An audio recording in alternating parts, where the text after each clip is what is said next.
Hey BookTube, it's Paige, and I hope you guys are all feeling great. I am feeling so much better. I don't know if you saw my Romance-opoly February video, but I was sick in it, so I sounded all stuffy, and I feel so much better, which I'm so glad.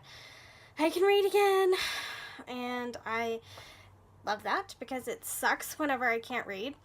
Anyways, I thought I would talk about something a little serious and then talk about what I did while I was sick, just catch you up, and then I will talk about my 2019 goals. And yes, I realize that it is February, but I don't think that's too late. And I was not doing BookTube in January, or obviously last year, so I couldn't have done it. So I'm going to do that in this video. And so the first series sort of thing that I'm going to talk about is I don't know if you guys know, but Romancelandia blew up yesterday, and I just found out about it today. If you are on Twitter, you probably already know about it. An author named Christiane Sorolla, I'm not quite sure if that's how you pronounce her name. I will link, well, you'll find out what her name is, or how you spell it. Anyways, it's been discovered that she has taken scenes, copy and pasted scenes directly from a whole bunch of published popular authors' books and put them in one of her own books, or several of her books. Where I read about it was from Courtney Milan, and she has 2 blog posts, which I will put the links down.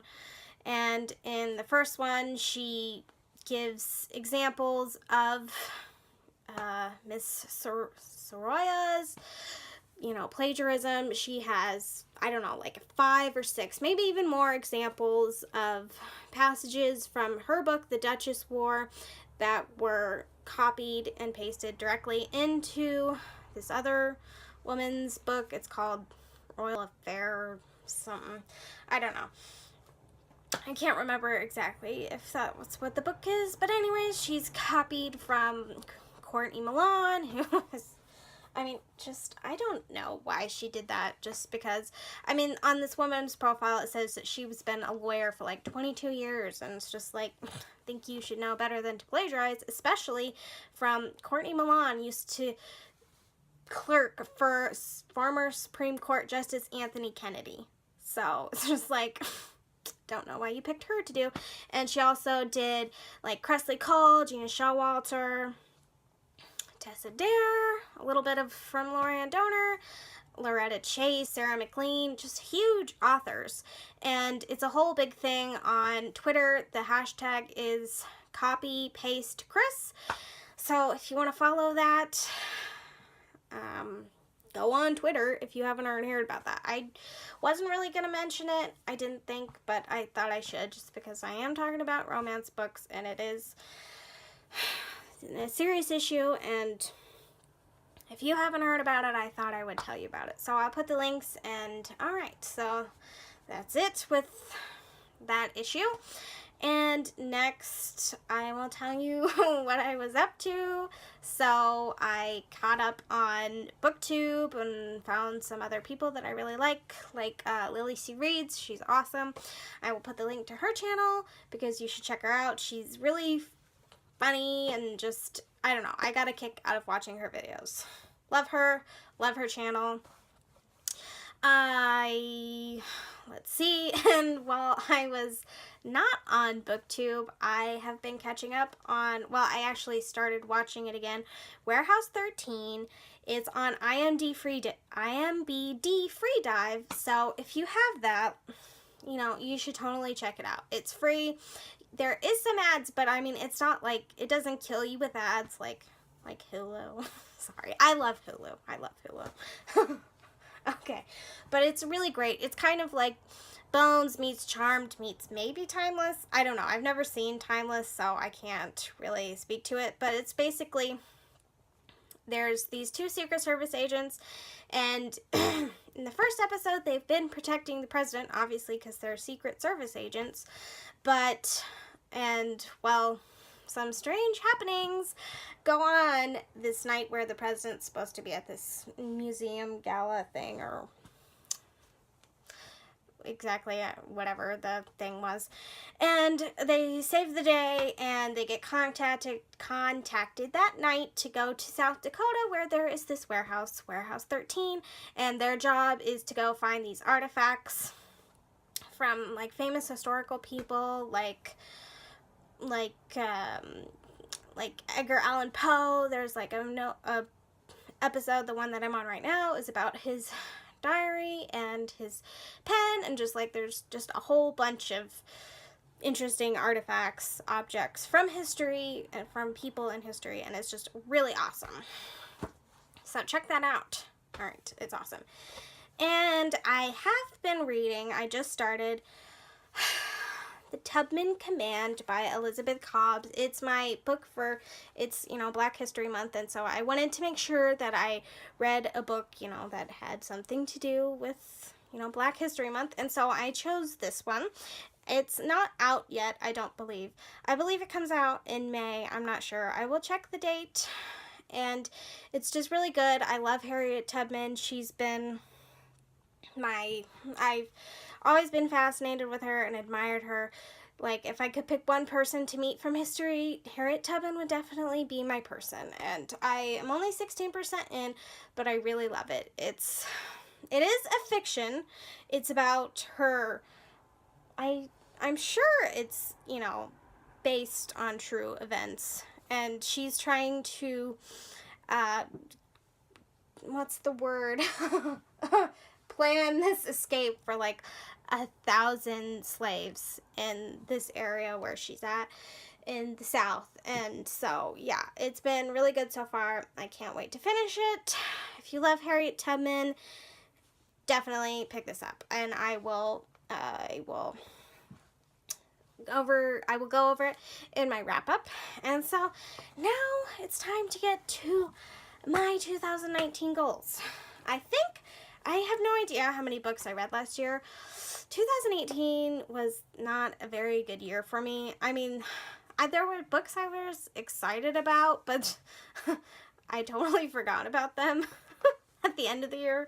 And I only read like 3 or 4 6-star books, and 2 of them were in January, and I didn't read my next 6-star book until August. So I did have a lot of books I really loved, but other than that, it was not a super spectacular year. This year has already been better. So I'm not quite sure how many books I read, and I was also in a funk for like the whole year. It was horrible. So, I don't know. I think I'm going to shoot for trying to do 100 books this year. I think that's manageable because I usually, do read a lot. And I want to make sure that I read more diversely. I have read, books with obviously non-white characters and non-white authors. I've read authors of color and characters of color before, but I never really did it consciously. So I want to make a conscious effort to read, obviously I would love to read characters of color and authors of color, one at least each month. I would love to read both of them, but I will I would be happy to read, one of those not categories, but one of those at least each month. I also want to read more LGBT books. I have not read a lot, and I would really love to read that, at least once a month, or, at least every other month. And I also want to try to read authors who I haven't read for a long while. I used to really like them, but for some reason I just haven't picked them up again. And I also want to try to give authors that I read before and I wasn't quite sure about them, or I did read them but then I stopped. I want to give them another chance, so I'm going to try to do that. And let's see. I did not plan this. I should have written it down. I thought about writing it down, but I'm like, no, you can't do that. I'm a freak. Don't judge. I'm joking. And just so you know, freak is a term of endearment to me. And I call my dogs freaks all the time. But it's a term of endearment, you know, so freak, strange, weirdo, strange person.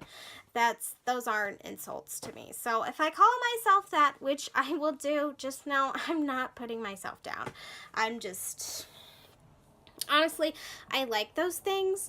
So just know that I'm just being silly and I'm not trying to put myself down.